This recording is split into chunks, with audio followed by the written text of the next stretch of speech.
Most bankers aren't ready to help you until after their third cup of coffee. But with Central National Bank's after-hours service, you don't have to wait for the bank lobby to open to get help. You can contact us from 6 to 8:30 in the morning or from 5 to 10 in the evening, and we'll connect you to a real, live, local person who can answer questions and fix problems 7 days a week.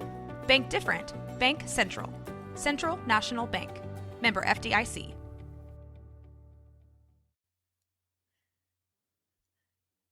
Hey, what's up, Blazer fans? Welcome to the Blazers Edge podcast. I'm Tara Bowen-Biggs, joined as always by Blazers outsider Danny Marang. Danny, how's it going tonight? Oh, I'm doing good. We're recording this in the middle of the NCAA championship game, or the end of the title game, on the back heels of the Hoop Summit. So it's all basketball all the time right now. Right on. And because there is so much basketball going on right now, we brought in a third to join us tonight. Steve Dewald is here. Steve, how you doing? Good. Thanks for having me on. Writer and editor at Blazers Edge, and you are someone who has done a lot of work over the last couple of years writing about some of the younger players coming into the NBA, including draft stuff, and both you guys were at the Hoop Summit tonight. So I think at some point we're probably going to touch briefly on some of that. But first, the Blazers only have 2 games left in the season. How did we get here? Is it only 2? I'm not counting anymore. Doesn't it feel like it just started yesterday? Absolutely. I remember my co-host Joe Simon saying, I think when he first started counting, we had 56 games remaining, and I wanted to punch him for it. It just seemed like the end was coming so close. It was like, are you kidding me? 56? Okay. Now we're down to 2, and it's a little bit weird. I think everybody is still wrapped up in like 2 different modes of fandom, I guess. Like the one that you wrote all season, where this team was looking like a 50-win team and looking like they're going to do something in the playoffs, to the CJ's injured, Nurk's out, what do we do now? Like trying to juxtapose and balance like 2 totally different sets of emotions so late in the season. It's really been a roller coaster. It feels weird. Realistically, it feels weird because I don't, like, on the one hand, I throw up my hands and go, hey, whatever they do in the playoffs this year is great. And then when somebody like really gets me going on a playoff matchup, I'm like, yeah, sure, I could see them winning a series if literally everything went their way and Dame went super new. Like, I get a little optimistic again. And then I start thinking about like all of the terrible things that have happened, and I'm just like, never mind, okay, I take it all back. We'll get to that. We'll get to that in a minute. Steve, I want to know, does this feel like extra short, extra long, extra roller coastery? How has this season kind of arc felt to you? This season's definitely been an adventure for me. I mean, I started out, if you follow me on Twitter, you kind of followed my journey, but I had stops at USA Today this year, and, it was just, I'm still kind of a new dad. So it's all just kind of turned into a blur. And then, you settle into the Blazers season. And then like Dan said, it's like, this season has been such a roller coaster. And it's like being there on Blazers Edge night where, we're all there, or Dan was in studio, but just to be there is just, I don't know. I'm still emotionally taxed from it. Like, I think I'm starting to, I can talk myself into optimism, but it's been a taxing end of the season. But at the end of the day, it's still a 50-win season, and that's something to be proud of. And that really speaks to the leadership of Damian Lillard and the leadership from Coach Stotts. Right. Yeah. When all is said and done, the Blazers will have won more than 50 wins. And I'm pretty sure that none of the 3 of us predicted that. No, I mean, I took the under on them just to kind of take a stance on them. But I realistically thought at best case scenario, because I figured there would be a few nicks and bruises along the way, they'd be a 46 to 48 win team. Like, that was best case scenario. And for them to really eclipse 50 pretty simply was at bare minimum surprising. What did you think at the beginning of the season, Steve? Do you remember what number you were kind of? I think I had a repeat of 48 wins. And me and Isaiah had a post where we kind of did a rough forecast where we kind of try to decide, hey, this is the easy part of the schedule and this is the tough part of the schedule, which, little did we know, like, Anthony Davis was going to completely implode the Lakers and the Pelicans. And so, all that is goofy and kind of changes. But I think we had it at 48 wins, which at the end of the day, to be 2 wins off, or right now 2 wins off. Hopefully, I'm 4 wins off when it's all said and done. But I expected more of a repeat of last year. The thing, and me and Dan talked about it a little bit earlier today, and we tried to save some for the podcast, is when you have a guy like Damian Lillard on your team in the regular season, especially, Coach Stotts talks about taking advantage of teams that are packing it in before the All-Star break, and then teams that are obviously kind of shutting it down, that are out of the playoff picture at the end of the year. When you have a guy like Damian Lillard on your team, you win those games. Mm-hmm. And he's just not going to they're not going to drop stupid games. And when they do, it's surprising. I mean, it happens. It happens to every NBA team, but I think Portland, as long as they have Lillard and he's, has a relatively good cast around him, I think you're in the mix for a 45-win season, if not more.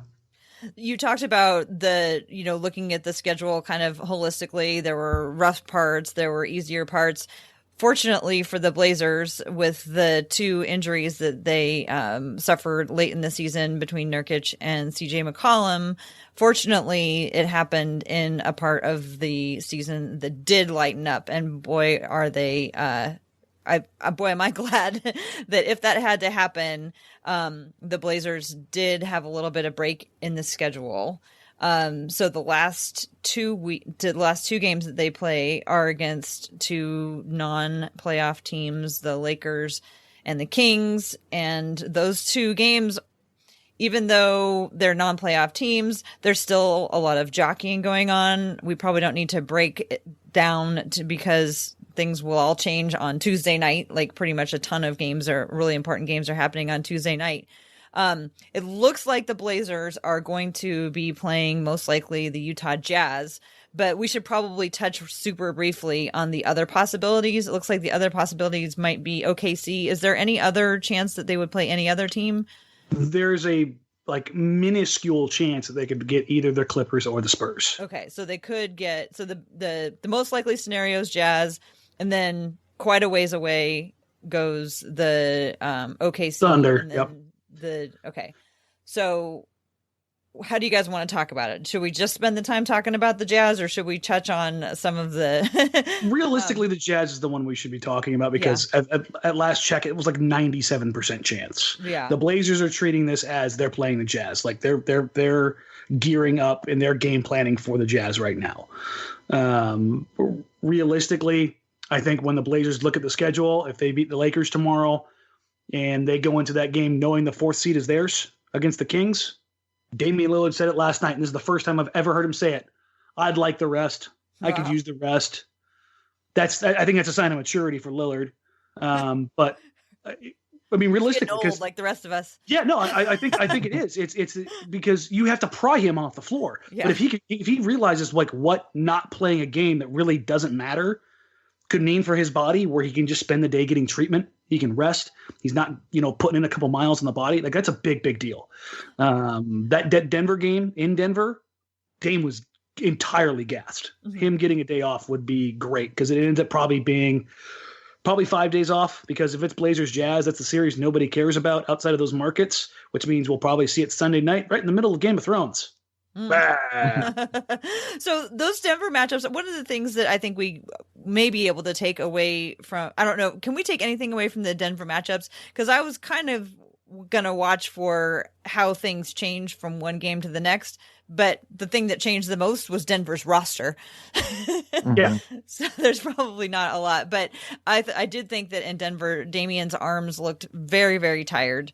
And he looked like he was having a better night, not battling the fatigue. Maybe it was elevation. I don't know. But yeah, so in the Denver games, we had the Al-Farouq Aminu game on Sunday night. That's like the second Al-Farouq Aminu game this season. I think we had another one earlier in the season where he just went and far exceeded everybody's expectations. It was very fun, and I would be remiss if I did not bring it up. But let's turn and talk to the Jazz. So I don't know about you guys, but I'm already totally sick of the Utah Jazz. I'm tired of how everyone thinks that the Blazers should, not everyone, but I'm tired of the people who keep talking about how the Blazers should have taken Donovan Mitchell. I'm tired of Joe Ingles jumping around all over the place, pointing fingers and, hitting every shot. I'm tired of Grayson Allen, period. I'm tired of Rudy Gobert just being tall and stately and handsome and just everything. I'm tired of the Utah Jazz. How about you guys? How are you feeling about the matchup? I mean, for me at least, this is a team that I like, that I enjoy. I think they have a little bit of chip on their shoulder to them, and yeah, of course I do, because I mean, Mitchell's my guy. Like, outside of the Blazers, the guy that I probably follow the most closely is Donovan Mitchell. He's a player I enjoy tremendously, and he started off the season horribly. Post All-Star break, he's been Damian Lillard. He's 26 points, 5 assists, 5 rebounds, shooting 46 from the field, 44 from 3, and 83 from the line. Like, that's terrifying. That your one advantage, so to speak, as the Trailblazers is that you have Damian Lillard. Like, it's like Tony Stark. We have a Hulk. The Blazers can be like, we have a Damian Lillard. Now all of a sudden the Jazz are like, well, we've got a pretty comparable one. Now, this is to take the intangibles away that Lillard has. I'm talking about purely the basketball impact. Donovan Mitchell has been that for them post All-Star break. He has been phenomenal. The two guys that probably talked about the least are Ingles and Gobert. It gets pretty wild pretty quickly. Steve, how about you? How are you looking forward? How much are you looking forward to this matchup? I think one thing Dan's spot on. I mean, granted, we've been living in Dan talking about Donovan Mitchell world for a few years now, but I'm not innocent. I wanted Malik Monk at 10, which looks terrible now.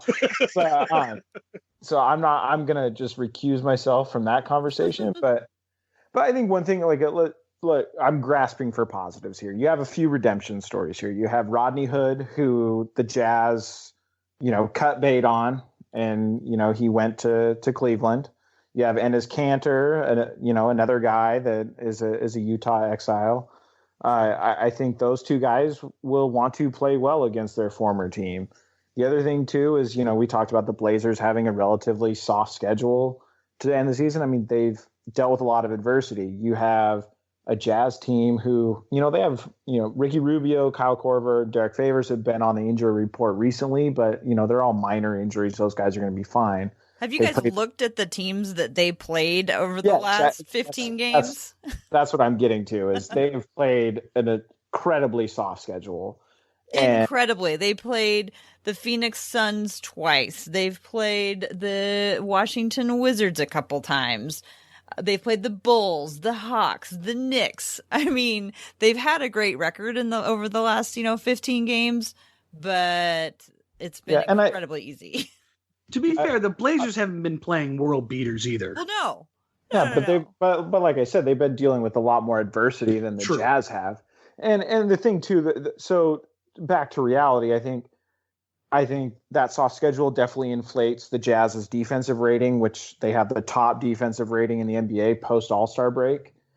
But I think what it doesn't inflate is, in the best case scenario, Portland finds a way somehow to neutralize Donovan Mitchell and tries to slow down Rudy Gobert. But the problem is, it all comes down to Joe Ingles for me. And I know you mentioned earlier that you're sick of hearing about him, but he leads the Jazz in assists per game post All-Star break. He's averaging 7.5 assists per game. The guy is a facilitator, a knockdown shooter. He can dictate that entire offense and allow all those other guys to move. He allows Mitchell to move off the ball.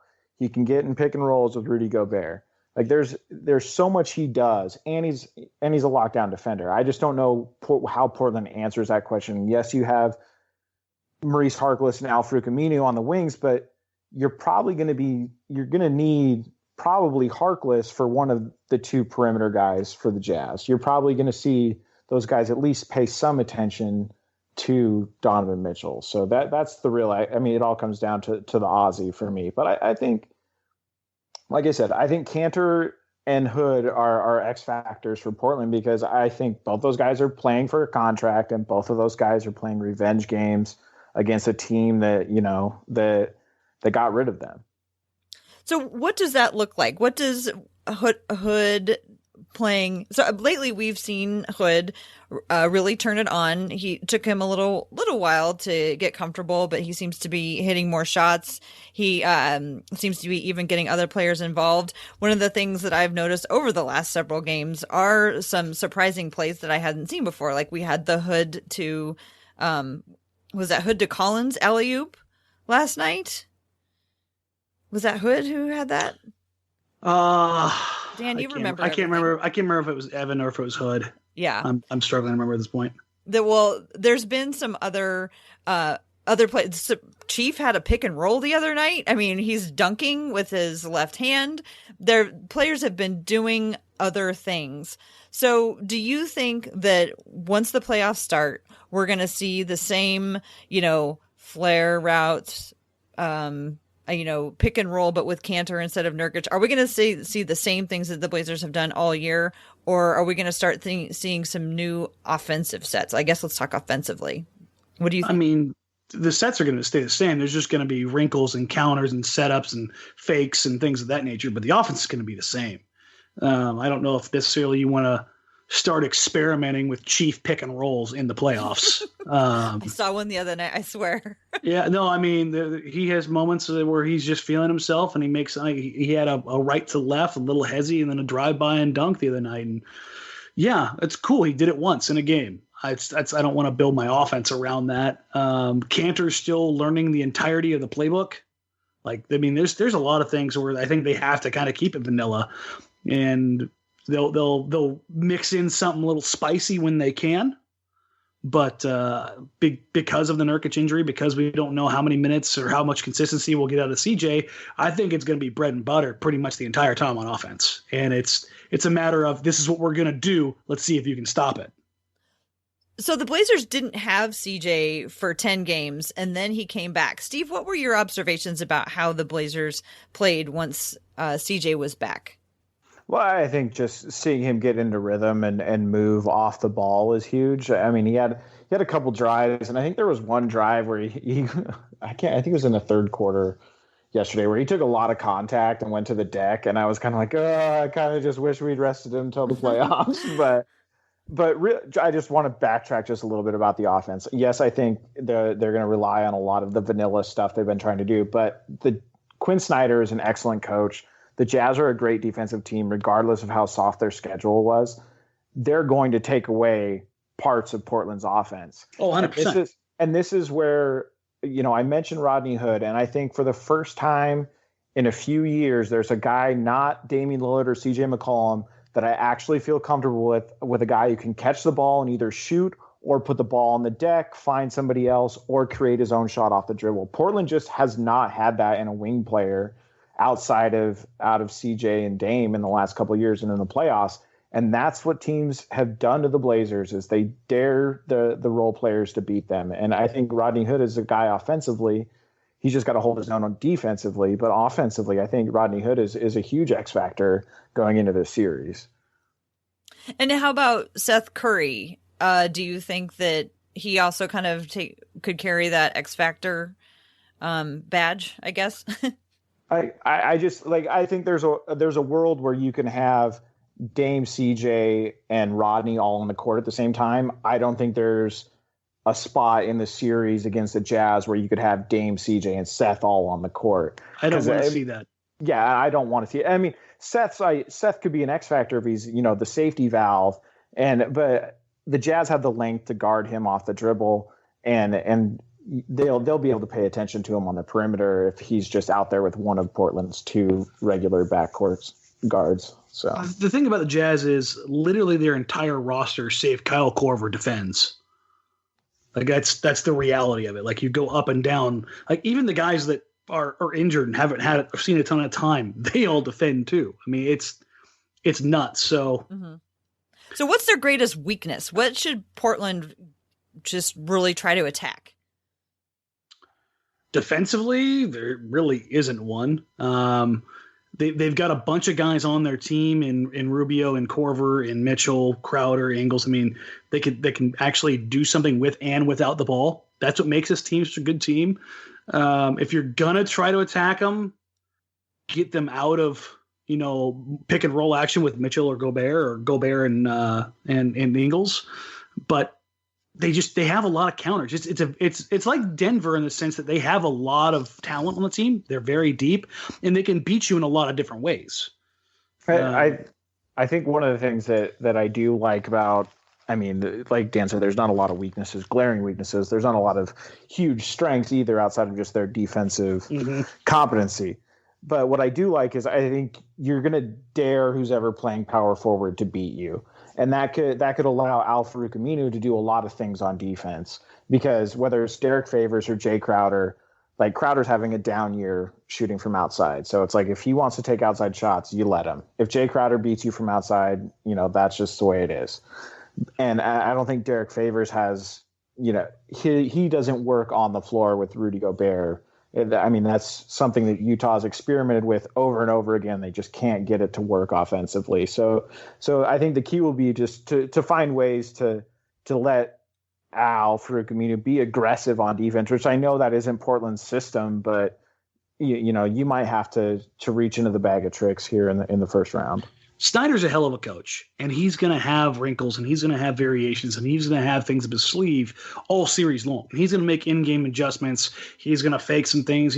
I wouldn't be surprised in the least bit if, just to screw with Portland, he just threw in like a junk zone, just to overload the floor to Damian Lillard and make Dame have to think about one other thing between possession and possessions. What do you mean by a junk zone? Matchup zone.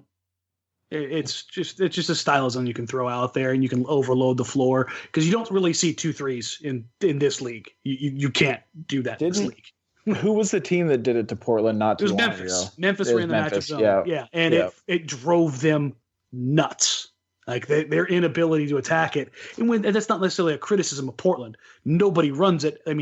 I joked on Twitter that they should put in Simons and Trent Jr. because, they probably have some experience against this defense recently. Because it's a college thing. You see that kind of stuff not on the professional level.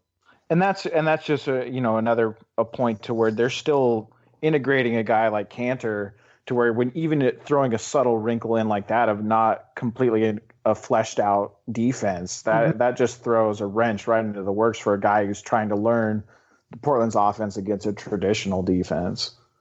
So there's a couple of, key new players who are going to have really heavy responsibilities going into a very tough playoff matchup. So when you look at Kanter, you look at Hood, like, what do you think their assignments are going to be? Like, Kanter, just do these 3 things.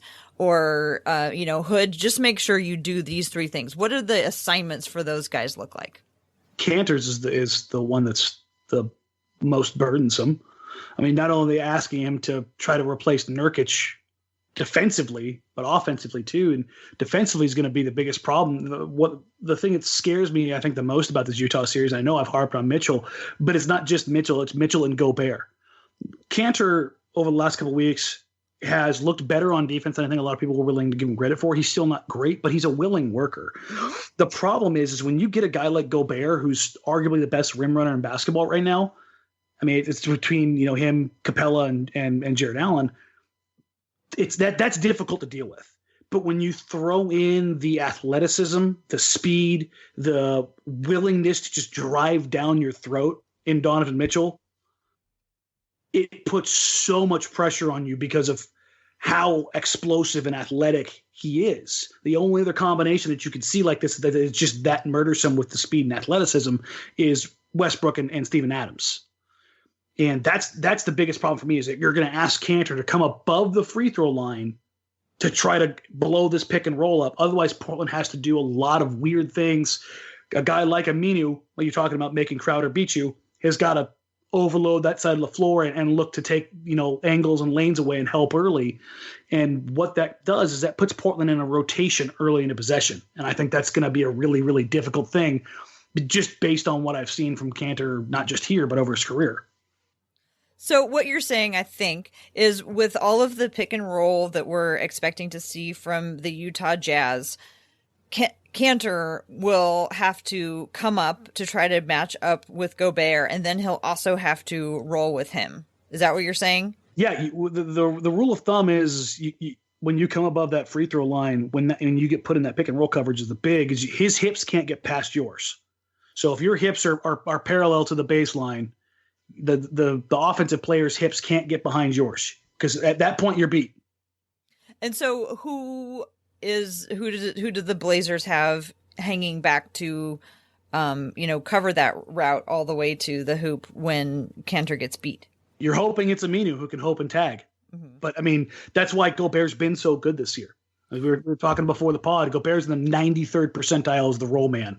He is absolutely undescribably vicious as a finisher on either a lob, little drop pass. Like, his field goal percentage is through the roof. How can you take away the pick and roll before it even gets started? Is there any way to do that?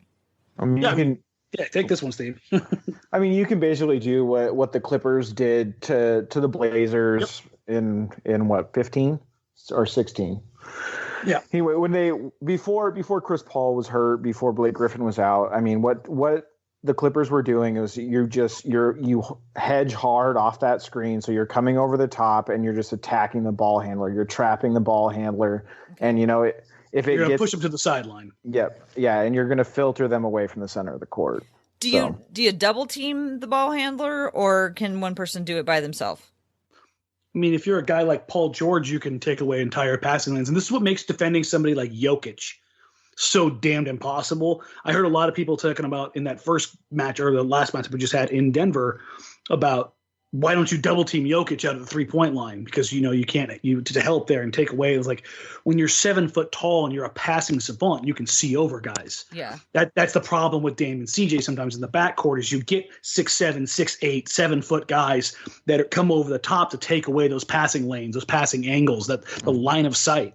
And also, I mean, on the defensive side too, I mean, if you're going to throw two guys at it and you do that hard hedge, if you have a big guy that can recover quickly, like a guy like Anthony Davis is the poster child for this, where he can come over the top of a screen, hedge hard, show himself to the ball handler, and still has the speed, length, and athleticism to catch that roll man and block a shot, even if that ball gets to him in the paint. Like, and if you're not stopping it just solo on the pass, that's how you do it with two men and still cover it. And the problem for the Blazers here, in even the best case scenarios, is that they're often going to have their best probably defender in Jusuf Nurkic in his least effective area, and they're going to have one of the Blazers' two worst defenders probably in Lillard and McCollum at the point of attack 35 feet from the rim. You said Nurkic. Yeah, no, I said that even in the best of circumstances. That's what I'm saying.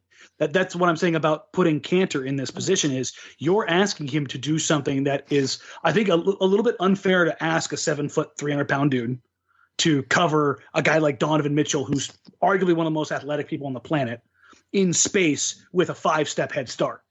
And then tag Gobert on the way back.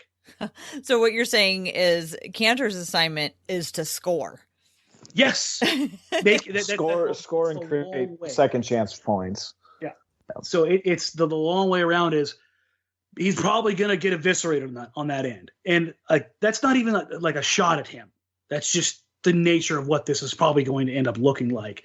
But on the other end, if he can go have these 20-15 games and make Gobert's presence on that other end a wash, that's probably about as good as we're going to get. That's what they went out and got him for, right? Yes. I mean, yeah. I mean, it's to make up for where the deficiencies they have in the roster, where they're not getting those easy points from the wings. Well, now they're getting easy points from their backup big, who can take every other backup big, on the league and dump them down in the block.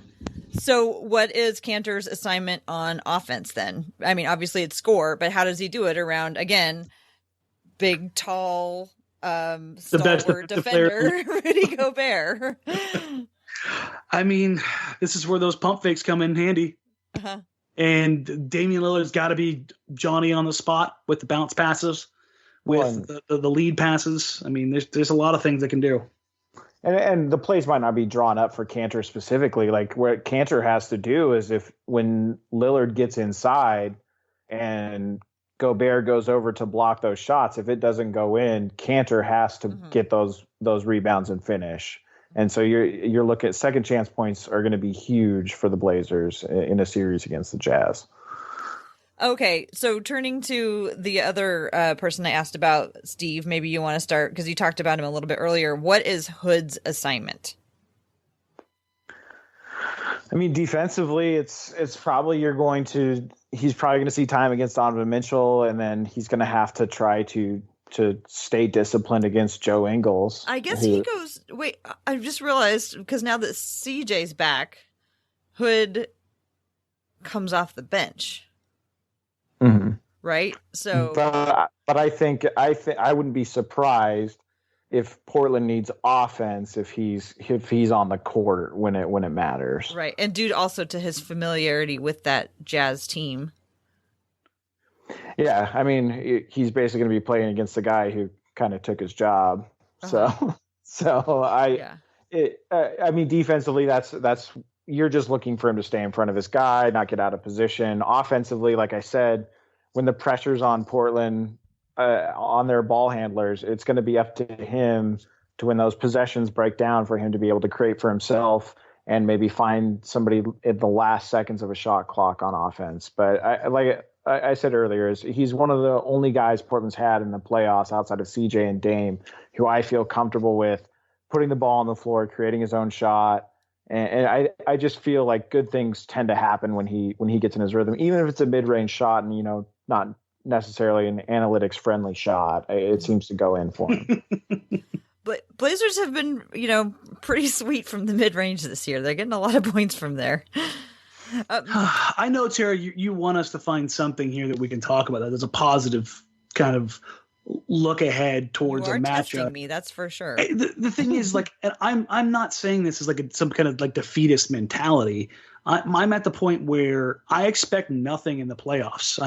And anything that they get, whether it be a game or a series, is more than I expect. Well, that's not true. I expect them to have all the energy in the world in their first home game, and I think they'll win that game. But I don't look at this and go, you know what? This is a team that has expectations, and those expectations haven't changed. They've changed drastically for me, and so it's just I still want to know what they can do. Yeah, and you need to have all. I think realistically, and correct me if you think I'm wrong here, Steve. You need to have more than just a thing or two go your way. You have to have nearly all the stars aligned to win a series. And I think I'm not naive about Portland's chances anymore, because in the past, I'd say, okay, CJ's coming off injury, Nurkic is out, but we still have the best player in the series.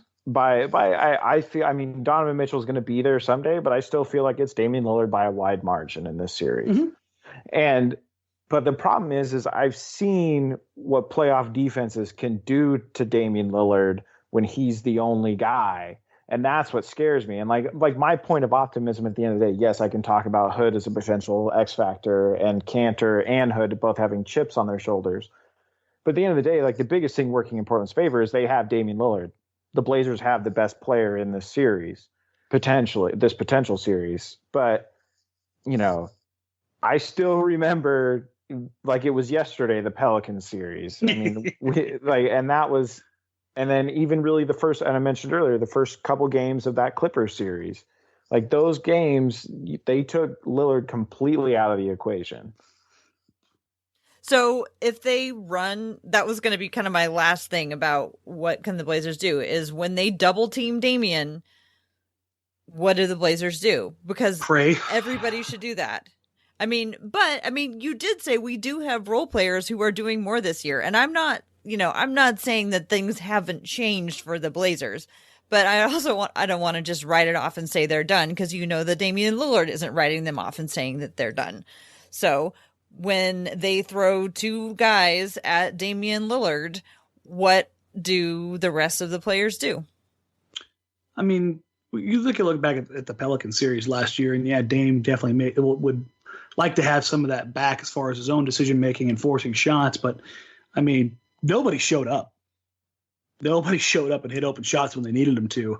And I mean, realistically, they have a couple shots go their way in games 1 and games 2. We're looking at a very different series last year, and that's been the same pretty much post LaMarcus era. Nobody's shown up. I mean, you could say it's CJ, yeah. I mean, he's going to, because God help if Dame is seeing that much coverage, and CJ's better have a field day. But the teams are content to let CJ have his, take Dame away and live with everybody else. And while living with everybody else may be tougher for an opponent this year, I don't think the pecking order has changed enough with the injury to skew that away from it's just slightly less irritating. That's kind of how I see it. And I mean, piggybacking on that a little bit, I mean, it's just you got to have guys from the corner. You have to have Al-Farouq Aminu hit his open shots. You have to have Maurice Harkless hit shots. And then really, I mean, I'd be interested to see if they can work Evan Turner in, I mean, as a ball handler and let, Lillard operate away from the ball. I mean, that's what you're going to have to do is you're going to have to try to mitigate it that way. And you're going to have to make the goal is to make the Jazz play honest defense. But Portland has to hit a ton of shots for that to happen. And it's not going to happen just in one game. And this is why I think home court is so huge for them, and which I think it would be a catastrophe if they didn't lock it up at this point. But your role players always, it's an NBA thing. They always shoot. Your role players always shoot better at home, and I think that's a big thing working in Portland's favor. If that's how they're going to find their way out of this series, is your guys that you need to make shots. Your periphery guys have to make their open shots. They have to make their 3-pointers. So, what do you guys consider? What would you guys consider success for the team at this point?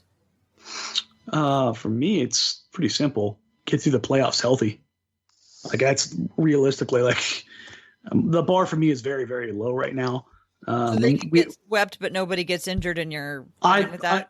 I'm writing these playoffs off. It's this season has a big asterisk on it. It was like, yeah, they did some good things, but the culmination of it really didn't matter in the long term because of a absolutely disgusting injury.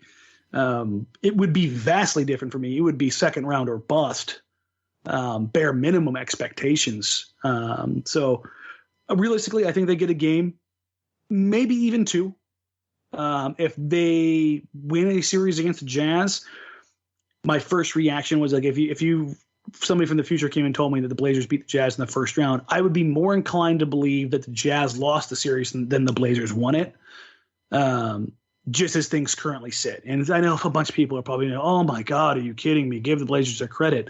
I look at what's everything available on the table, and that would be my first thought. So I would appreciate it. I would be very thankful, and I would enjoy the hell out of it. But I don't think anything more than 2 wins is really the baseline or the level of belief that I have right now. Okay. Well, thank you for your honesty on that one. Steve, I mean, it is what it is. What for you would be a success at this point, given all of the circumstances? I mean, obviously, ending the playoff losing streak is huge. I would like to see them, at least win 2 games, at least make this a competitive series. And that would have been a failure to me a few weeks ago. But, now that I think a very competitive series, but I'm not as down on them. I mean, Dan's being incredibly realistic on this with the injuries that happened, but I feel like this roster is just as talented as the roster that made it to the second round the last time post LaMarcus. Now, granted, the Blazers got a ton of help with injuries on the Clippers, but it still took a team that was, down 2 games in a series to rally back and win in 4. And, the playoffs, anything can happen. Al-Farouq Aminu can have a 20-point game. Damian Lillard can put the team on his back in a game. CJ McCollum can put the team on his back in a game. I mean, that's 3 games right there if that goes that way. I would like to see at least a 7-game series, and I'd like to see, Lillard really kind of take back some, like Dan said, really kind of avenge some of his performances from last year. And have a strong series and have a strong showing on the national stage. Yeah, because if you that's a point that I would like to see too. That the last one on Lillard, in that Dame does not have a playoff legacy outside of 0.9. Mm-hmm. Don't get me wrong, that shot was incredible. It was amazing, but Dame's playoff statistics are not good. Like they're for a guy of his stature. And it's a tall ask. And that's the thing I think that I think with anything more than 2 games or a competitive series is that I don't think it's a fair ask. And that's a little bit foreign to me. You mean to ask him to lead the team to more than 2 wins? You don't think? Yeah, or to be to get his field goal percentage up, to be more impactful on the box score. That seems unfair to ask of him, considering the situation and considering the matchup. Like if this was I'll put it this way, so everybody doesn't think I just hate this team.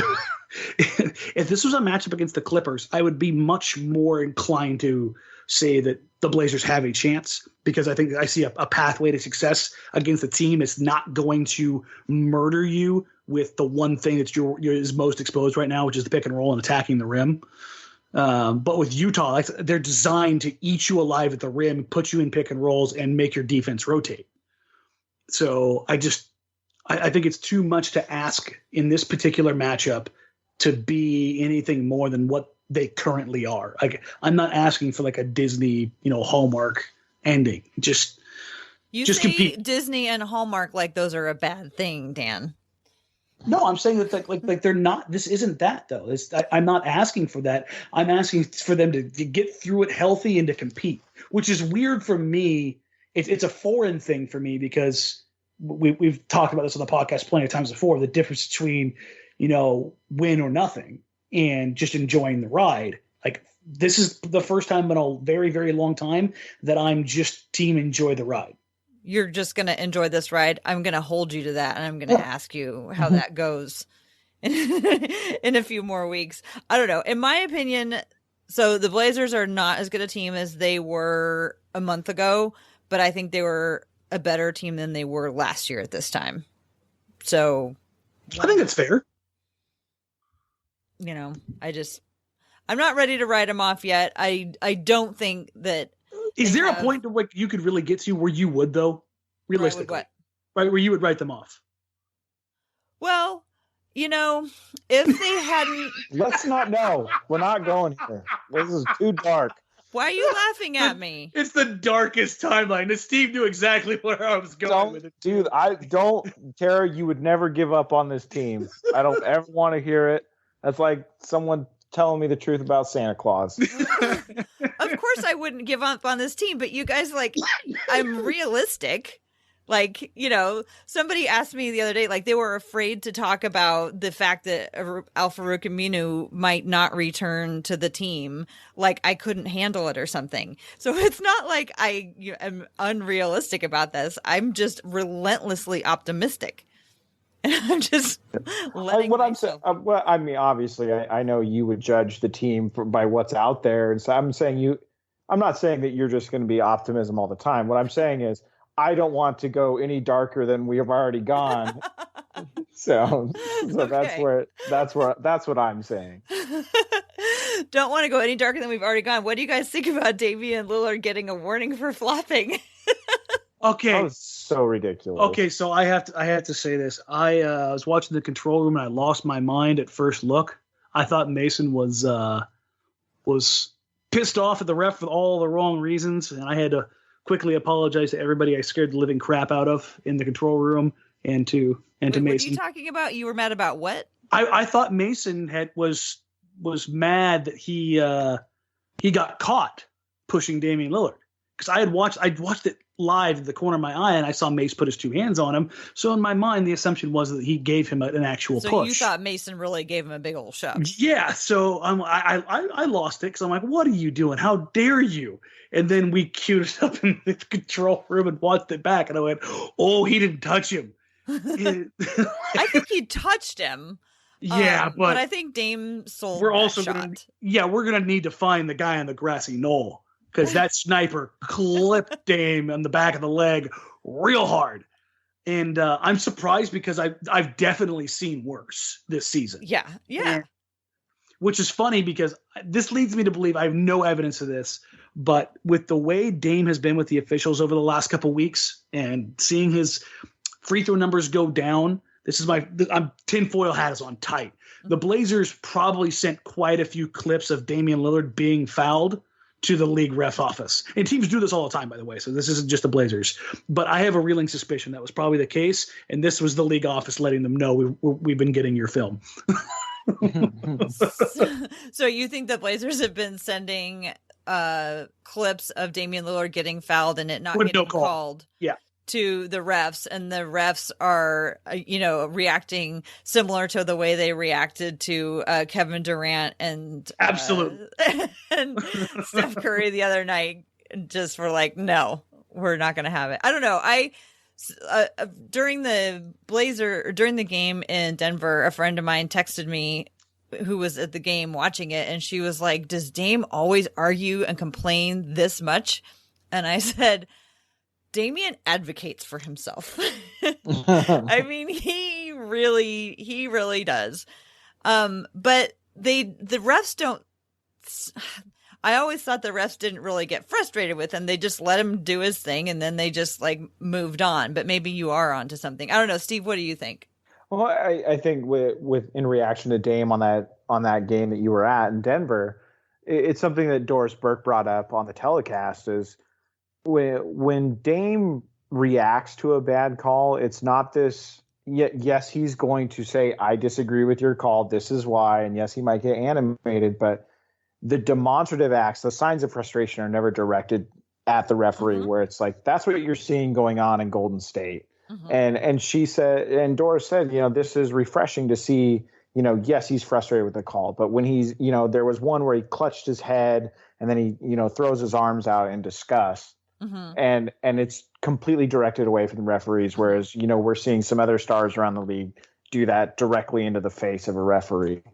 So, I mean, I think without a doubt, he's probably frustrated. And like Dan said, his free throw rate has gone down, and he's definitely taken more contact, in my opinion. Well, it's just odd because, after last year's, consultation with the with the refs and learning better, all those guys learning better how to interact with the ref, it looks like Damian has taken on some of that, like where you say, like he's not directing it at the refs. He's showing signs of frustration, but he's keeping it away, from the refs. And that's like something that he probably learned, where it's like, it's okay to talk about stuff and clarify stuff. We want to interact with you, but we don't want you disparaging us and, putting us down.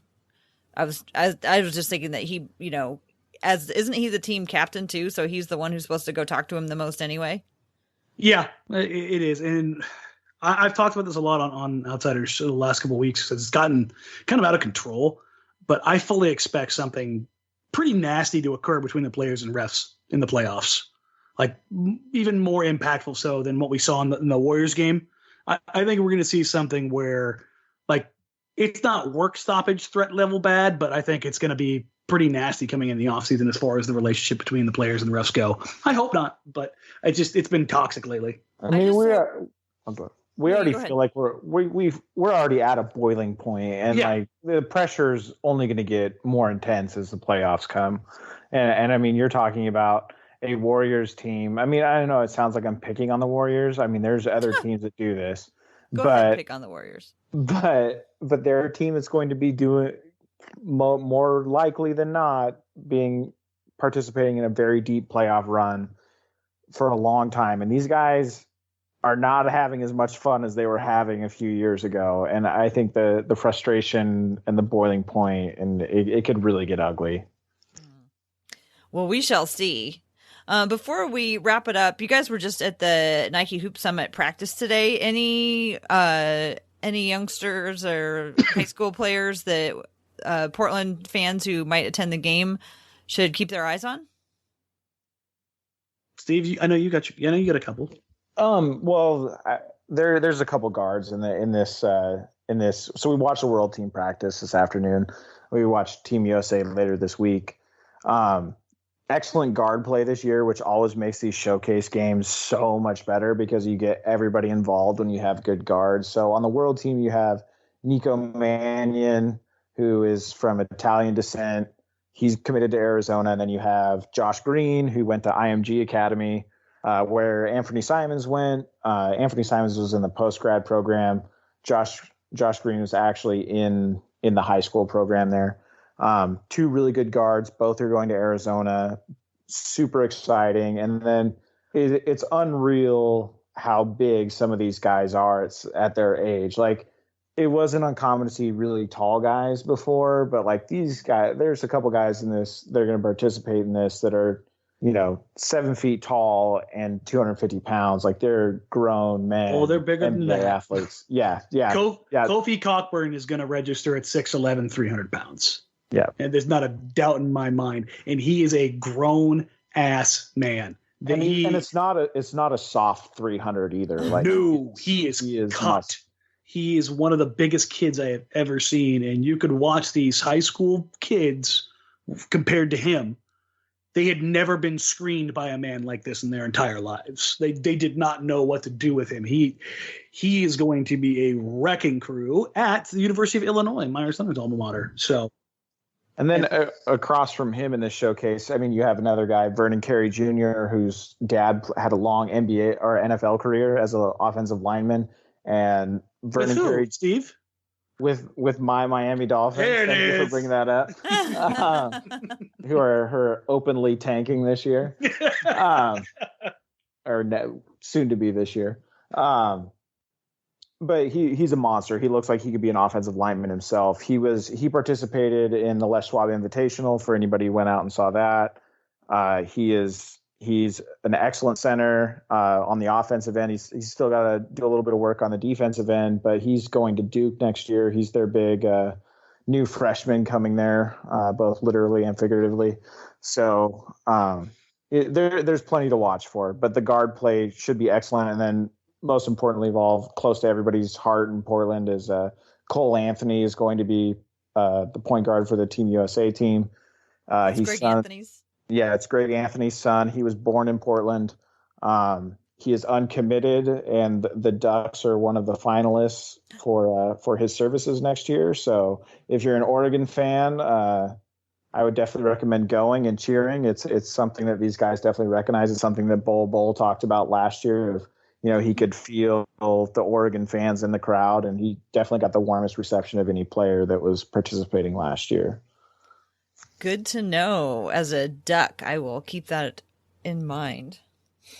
Yeah, the Hoop Summit is going to be – it doesn't have the star power it did last year because of R.J. Barrett and Zion, but I think this is going to be a group that has quite a few NBA prospects from both sides, where the world team has struggled kind of to put it lightly, over the last couple of years. And I think this is actually going to have a world team with quite a few NBA prospects. It sounds like it could be a good game. Yeah, for the first time in a while. Nice. Well, that's good to know. Well, thank you for that report from the Hoop Summit. And despite all of there was kind of a pall I would say, on this episode about the Blazers' chances against the Jazz. But hopefully people don't feel like all is lost, because I don't think all is lost. I think the Blazers, just even if they, don't win this series, even if it's a short series, they have such a chip on their shoulder from last year. They're going to play hard throughout every single game, all the way to the end of every game. I hope so. Hopefully they will fight hard, and hopefully at some point we will hear again from Nurkic, get a message from him or a little sign from him that he is watching, or maybe he's listening. Get well soon, Yusuf. Take care of yourself. They're always listening, Tara. Always. Just in case. I want them to know I'm thinking about him, and I appreciate you, and you had an amazing year. Okay, well, we should wrap it up right there. Do you guys tell folks how they can find your work? Senor Steve. Yeah, I'm all over Blazers Edge. You can follow me on Twitter at Steve D Hoops. Me and Dan are going to be doing a bunch of practices this week with Hoop Summit, and we'll be at the game on Friday. So make sure you follow us along when we'll probably have some video coming out of some of the practice stuff and what we're allowed to put out. So we'll just look for that. Definitely as the draft approaches, that is my favorite thing in the entire world. So I really appreciate all the feedback I get on those articles and the stuff you guys send me on Twitter. So I appreciate it. All right. As always, you can find me on Blazers Outsiders pre- and post-game show on NBC Sports Northwest before and after every game. If you want, you could head on down for the Laker game down to Rialto Pool Hall and Bar on 4th and Alder. Joe Shane and I are doing a live show from down there. It's the last one of the season. I think we've got something cool planned for the playoffs, but I don't know because, well, how much are people really going to be interested in the playoffs? They are, Dan. Stop it. That one was solely for you. That was pure troll. It's the darkest episode ever. Oh no, it's been way worse. This is the darkest episode I've been There against. you go. You can find me on Twitter, everywhere else for your social media needs, at DMarang, at DMARANG. Tara, go ahead and take us out of here. I can be found at TCB Biggs. You can also follow the Hoops and Talks podcast on, at Hoops and Talks. We might be a little bit late on the episode this week because we usually put it out on Thursdays, but we've got a lot of stuff coming up with the playoffs and with this episode being a day late. So there will be a Women's Hoops and Talks episode coming out soon. Otherwise, just, golly, I'm at a loss for words. Yeah. So anyway, thank you so much for listening. And we follow us on Blazers Edge and go to Blazers and subscribe to the Blazers Edge podcast feed. We will have more upbeat episodes as we surprise everyone and crush the first round of the playoffs. How's that for ending on a high note? We are out of here.